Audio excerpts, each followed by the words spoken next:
ГСП онлайн. Городские новости сейчас. Понедельник, 10:00, гуманитарно-педагогический лицей. Именно тут начинается традиционная для ухтинцев церемония возложения цветов к памятникам, посвященным Великой Отечественной войне. Из первой школы, так раньше называлось это учебное заведение, ушло на фронт больше 80 вчерашних учеников. Каждого из них тут чтут героем. Дальше торжественная процессия двинулась в детский парк, к памятнику павшим школьникам, пионерам-героям, наравне со взрослыми, принявшим все тяготы войны. 35 из них остались вечно на полях сражений и в нашей памяти. Сегодня мы вспоминаем о них, и каждый день нам напоминает о этом подвиге, памятнику, которому мы сегодня с вами стоим.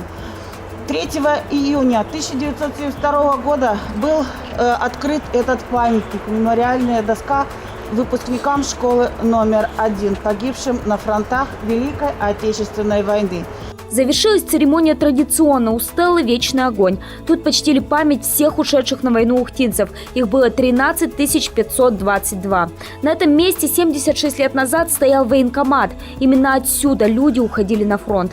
Больше половины из них так и не вернулись на родину. В знак вечной памяти уже завтра, 9 мая, тут пройдет митинг.